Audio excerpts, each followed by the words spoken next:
कभी तुम लोगों के अंदर ऐसा एटीट्यूड आया जो तुम लोग काम पूरा ना कर सको तब भी तुम लोगों ने पब्लिकली आके वो चीजें बोल दी कि भाई मैंने ये फाड़ के रहूंगा, एंड उसके बाद अगर वो चीजें नहीं हो पाती तो आगे से क्या चीजें होंगी? ट्रोलमेंट। आगे से क्या चीजें होंगी? तुम्हारी बुराई, एंड द नेक्स्ट लेवल पे बुराई होगी, एंड तुम्हारी बातों को आगे से सीरियस नहीं लिया जाएगा। एंड ऐसे बहुत सारे सेलिब्रिटीज मेरे दिमाग में आते हैं कि भाई हाँ, इन्होंने भी ऐसे पास्ट में स्टेटमेंट कही थी, लाइक बात लेके चले शक्तिमान की, लाइक बात लेके चले गोविंदा की, लाइक बात लेके चले भाई लॉर्ड ऑफ सेलिब्रिटीज क्या क्या स्टेटमेंट दे देते हैं, एंड उनके बाद उनको पता लगता है कि भाई मैंने ऐसे स्टेटमेंट दिए, एंड ये सब बहुत ज्यादा कॉमन हो चुका है। एंड इससे मेरा ये मतलब नहीं है कि भाई अगर तुम लोग इस चीज को कॉमन बना रहे हो तो तुम्हें अंदर से वो चीज नहीं रखनी चाहिए, तुम्हें अंदर से वो एटीट्यूड नहीं आना चाहिए कि भाई मैं इस काम में फाड़ूंगा, मेरे को रखनी चाहिए वो अंदर से। क्योंकि एक इंसान का मोटिव क्या रहता है कि भाई मैं इस चीज को करूंगा, मैं इस चीज को ना अचीव करके ही मानूंगा, मेरे अंदर वो एटीट्यूड होना चाहिए, तब जाके मैं उस चीज को अचीव कर पाऊंगा। क्योंकि जब मैं ठानूंगा ही नहीं तो मैं उस चीज को अचीव कैसे करूंगा? लेकिन गड़बड़ पता तब आ जाती है जब मैं औकात से बाहर की चीजों को करने लगता हूँ। बट औकात से बाहर की चीजें भी करना जरूरी है, उस पॉइंट पे भी आऊंगा। मैं बात लिखूँ जब औकात से बाहर की चीज करता हूँ, मुझे पता है कि भाई मैं कल से वो चीज नहीं करने वाला हूँ। कल से अगर मैं ठान लूँ कि भाई मेरे को 1 करोड़ रुपए कमाने हैं, नहीं कमा पाऊंगा, या सब बड़ा गोल है कि भाई मेरे को खुद को बहुत ज्यादा मेहनत करनी पड़ी बैक एंड में, तब जाके मैं एक दिन वो स्टेटमेंट दे पाऊंगा कि भाई मैं 1 करोड़ रुपए कमा सकता हूँ अगले दिन से। लेकिन उसके लिए पहले मेरे को अपना बेस बनाना पड़ेगा। एंड एटीट्यूड की बात आ रही है तो एटीट्यूड रखो।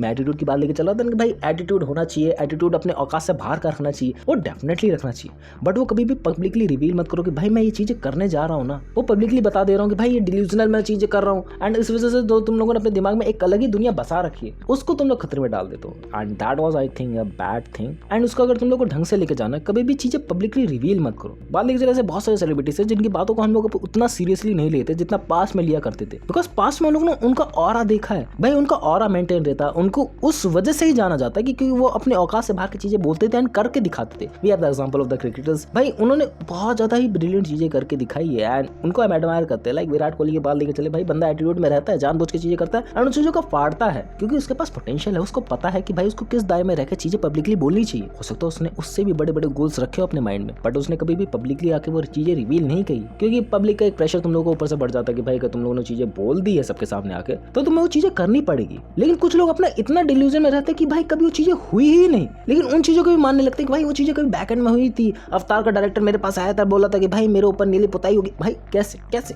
नीली पुताई होगी तुम्हारे ऊपर? ऐसी कौन सी टेक्नोलॉजी आ रही है भाई नीली पुताई करनी पड़ेगी? एंड गोविंदा को इस बात के लिए हमेशा से ट्रोल मिलते हुए आया है, एंड टाइम टू टाइम ट्रोलमेंट बढ़ती गई है। एंड सुनीता आहूजा के ऊपर से स्टेटमेंट आती रहती है कि भाई हाँ ये बंदा तो अपना ही चरस पी के कुछ ना कुछ करता रहता है, एंड इन दोनों मियाँ बीवी में जो भी चीजें होती है हम लोगों को कंटेंट मिल जाता है। एंड आई थिंक तुम लोग को ज्यादातर मुद्दे पैकेट में पता होंगे कि भाई क्या चीजें ये लोग करते हुए आ रहे हैं एंड क्या चीजें कोई कंटिन्यू करना चाह रहे हैं। लेकिन एक है कि मैं इतना ज्यादा गिर चुका हूँ कि भाई मेरे को रिलेवेंट रहने के लिए, मेरे को अपनी औकात दिखाने के लिए मेरे को दूसरों पर डिपेंडेंट रहना पड़ा कि मैं उसको गालियां दूंगा। मैं उसको गालियां दूंगा ना तो मेरा कंटेंट ऐसे चलने लगे, लोग मेरे को नोटिस करने लगे क्योंकि मैं उनके फेवरेट लोगों को बोल रहा हूँ। We have the example of the Sunil Pal and लड़ाई जो भी चली है उनके बैक एंड में कॉमेडियन से कि भाई मैं सुपीरियर हूँ, मेरे जोक्स पे हंसी आनी चाहिए। मैं मानता हूँ भाई एज ए बैक एंड में हमारे पास इतना ज्यादा कंटेंट कंज्यूम करने के लिए था ही नहीं, तो हम लोग नॉर्मल जोक्स पे हंस लेते थे। लेकिन आज की बात लेके चले भाई ये इतना कॉमेडी वाला जॉनरा इतना ज्यादा क्लटर हो गया ना कि हम लोग को हंसी दिला पाना बहुत ज्यादा मुश्किल है। तुम लोग देखते हो कि भाई आजकल हमें हंसी आती नहीं, आजकल हम लोग खुश है ही नहीं। एंड खुश है तो हमारे ओल्ड एज पर्सन जिनके पास कंटेंट कंज्यूम करने के लिए बचा ही नहीं उतना ज्यादा, तो क्या हम लोग बुराई करने पे तुल जाएंगे? भाई इस बंदे की बुराई करनी है, इस बंदे की बुराई करूंगा तो मेरा कंटेंट चलने लगेगा। एक्सेप्ट इट ना, accept it and improve it कि भाई मैं चाहता हूँ कि मेरा कंटेंट लोग देखें, मैं चाहता हूँ कि मेरी कॉमेडी पे लोग हंसे। भाई मेरे को मेहनत करनी पड़ेगी, मैं ऐसे मन में इमेजिनेशन के थ्रू सोचने नहीं लगूंगा कि भाई कल से मेरा कंटेंट चलने लगे तो उस हिसाब से मेरे को कंटेंट बनाना पड़ेगा। नहीं भाई, मेरे को आज के हिसाब से कंटेंट बनाना पड़ेगा, मेरे को आज के हिसाब से चीजें सीखनी पड़ेगी। We have the example of the Bobby Deol. भाई उसका भाई पता नहीं कौन सी हरकतें कर रहा था बैक एंड में कि भाई मेरे को हीरोइज्म वाले रोल ही करने हैं, लेकिन बॉबी देओल ने अपनी एक्टिंग रेंज को समझा कि भाई मेरे को 30 साल की उम्र में भी 35 साल की उम्र में भी एक्टिंग सीखनी चाहिए। एंड अगर मैं एक्टिंग सीख लूंगा भाई बहुत ज्यादा काम आएगी आगे, मेरे को बहुत ज्यादा रोल्स मिलेंगे, मेरे को बहुत ज्यादा लोग एडमायर करेंगे। We have the example of the Sanjay Dutt also. भाई उसकी एक्टिंग रेंज से इंप्रूव थी, बट जो उसने बैक एंड में गलतियां करी बहुत ज्यादा रिलेटेबल लगती कि भाई हाँ ऐसी गलतियां कर सकता है बंदा। लेकिन गलतियां करने के बाद भी भाई वो थोड़े बहुत वियर्ड रोल भी करे तब भी हम लोग उसको एक्सेप्ट कर लेंगे क्योंकि बंदे ने चीजें करी है बैक एंड में। बंदा सोचता है ना कि भाई हमारे जैसा ही है। एक्टिंग रेंज अगर बेटर करने को कहा जाए तो बेटर है, अगर स्क्रिप्ट चॉइसेस अच्छी करने को कहा जाए तो स्क्रिप्ट अच्छी चूज कर लेगा। एंड यही सेम चीज बॉबी देओल के सिनेरियो में भी होती है कि भाई हाँ मैं सनी देओल की तरह नहीं हूँ कि भाई मेरे को हीरोइज्म वाले रोल भी करने हैं, मैं ऐसे कि वेब सीरीज वाले डार्क रोल्स भी कर सकता हूँ, मैं विलन की भी रोल कर सकता हूँ, एज ए सुपीरियर लेवल भी करूँगा, भाई फट जाएगी सामने वाली की। एंड ऐसा बहुत कम देखने को मिलता है इंडस्ट्री में कि भाई मैं डिल्यूजन से बहुत ज्यादा हटके, क्योंकि जब एक बार फेम चढ़ता ना तुम्हारे दिमाग में, फेम का चस्का अगर कभी तुम्हें बाय चांस चढ़ा, कभी भी अपने इन फ्यूचर में तुम लोग को इमेजिन करने को मिलेगा, भाई फेम का चस्का ऐसा होता है ना कि बुद्धि भ्रष्ट कर देता है एंड तुम्हारी इस तरीके से बुद्धि बर्बाद होगी, तुम लोग सोचोगे मैं ही मैं हूँ। वो हम वाला फैक्टर आ जाता है कि भाई I am a superior and मेरे से ज़्यादा सुपीरियर कोई हो नहीं सकता है। एंड कई हद तक ये इंपॉर्टेंट होता है एक्सपेक्ट में, मैंने बताया तुम लोगों को, लेकिन तुम्हारे दायरे तुम लोगों को पता होना चाहिए। तुम अपने मन में अपने आप को कमिटमेंट दे सको भाई मेरे को फाड़ना है एक दिन, लेकिन उसके लिए मेरे को आज के लिए क्या गोल रखने पड़ेंगे, महीने के लिए क्या गोल रखने पड़ेंगे, हफ्तों के लिए क्या गोल रखने पड़ेंगे, उस हिसाब से मैं उस चीज़ को क्रैक कर पाऊंगा। एंड मैं अपने दिमाग में कैलकुलेशन लेके ही वो चीज़ें करता हूँ, क्योंकि मुझे अपने आप से भी उम्मीदें नहीं तोड़नी है, क्योंकि मैंने अपने आप से इल्यूजन तोड़ ली कि भाई मैं कर ही नहीं पा रहा हूँ चीज़ें। सो इन फ्यूचर में जाके मुझको दिक्कत होगी, मैं अपनी ही सेल्फ रिस्पेक्ट में अपने आप को गिरा लूंगा अपनी नज़रों में।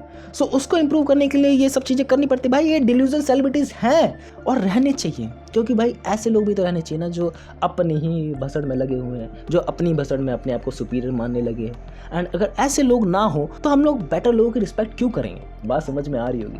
एंड ये टॉपिक मेरे बस का है भी नहीं बता पाना तुम लोगों को, क्योंकि मैंने आज तक अभी ऐसे डिल्यूजन में नहीं रहा हूँ कि भाई मैंने ऐसे पब्लिकली स्टेटमेंट आके ज़्यादातर बोली है। मैंने बोली है लेकिन इस लेवल तक ही नहीं कि भाई मेरे को अपने आप की नज़रों में मैं गिर जाऊँ। वही वाला एग्जाम्पल है, मेरे को कम्युनिकेशन स्किल्स इंप्रूव करनी है, मेरे को बेटर से बेटर कंटेंट बनाना है अपने कल वाले वर्जन से। मेरा कंपटीशन मैं खुद हूँ, मैं कोई और को कंपटीशन लेकर नहीं चलता हूँ। सो इस वजह से मैं अपने सेल्फ स्टीम में हूँ, बट कभी कभार वो चीज़ें दिक्कतें करती हैं कि कभी कभार तुम्हारे वीडियोस पे व्यूज़ आ जाते हैं, तुम लोग सोचते हैं भाई अपोनिच कुछ है। वो फैक्टर भी होना चाहिए, ह्यूमन नेचर है भाई, होना चाहिए, कभी ना कभी आ जाता वो लेकिन तुम्हें पता होना चाहिए भाई वो किस वजह से आया है, क्यों नहीं आया है, क्यों करना चाहिए कि नहीं करना चाहिए। बट कुछ लोग ना उस चीज़ को हैंडल नहीं कर पाते, कुछ चीज़ अपने ही डिल्यूजन से निकल नहीं पाते कि भाई मैंने एज अ तौर पर शक्तिमान का रोल निभाया था, अब मैं रणवीर सिंह को क्यों ही दे दूँ वो रोल, वो उसको निभा पाएगा अच्छे तरीके से, नहीं निभा पाएगा, मैं उसकी IP क्यों ही बेचूं। एंड मैं सोचता हूँ कि भाई ये स्पाइडरमैन सुपरमैन क्या होते हैं, असली जो भी अस्त्र शस्त्र वाला बंदा है वो है शक्तिमान, एंड उसको कोई निभा नहीं सकता है। एंड इस वजह से चीज़ें लगती हैं कि भाई क्यों करी जा रही है। एंड कई हद तक बैक एंड में लगता है क्या ये अपने रिलेवेंसी को बढ़ाए रखने के लिए सब चीज़ें कर रहा है, या इसका कुछ और मोटिव है। जो सोच के लगता है कि भाई हाँ, कुछ हद तक कहा जाए जो भी इंटरनेट पे चीज़ें कही जा रही हैं वो जानबूझ के फेक बोली जा रही हैं। एंड उनका कुछ डिल्यूजन पॉइंट है ही नहीं, सिर्फ उनको फेम चाहिए इसलिए वो गालियाँ दे रहे हैं, सिर्फ उनको फेम चाहिए तो उस वजह से वो वियर्ड हरकतें कर रहे हैं ताकि वो नज़रों में रहे एंड उनको पैसे मिलते रहे, उनको काम मिलता रहे, उनका काम कभी रुके ना। लेकिन कुछ लोग सच में साइकोपैथ हो चुके हैं भाई, मेरे को फेम का चस्का चढ़ा है, अब मैं उससे बाहर नहीं जा सकता हूँ तुम लोग क्या सोचते हो इस बारे में? कुछ लोग की है ये बैकएंड में दिक्कत है या नहीं है? या मेरा एग्जांपल लेके समझना 2 मिलियन व्यूज़ आए थे ना, पगला गया था उस दिन के बाद से। नहीं, अपने आप से कुछ कमिटमेंट नहीं करी थी, नहीं अपने आप से कुछ चीज़ें नहीं बोली थी मैंने, बट इन्जॉय करा था कि भाई हाँ अगली बार से व्यूज़ आएंगे नहीं आएंगे क्या मैं रिलेवेंट रह पाऊँगा नहीं रिलेवेंट, चीज़ें हुई एट द एंड, चीज़ें तुम्हारे सामने है, न्यूट्रल लेवल पे आ गया ना तुम लोगों के साथ अपनी होगा पता होनी चाहिए। That was the sad reality of it. मिलते हैं नेक्स्ट वीडियो में।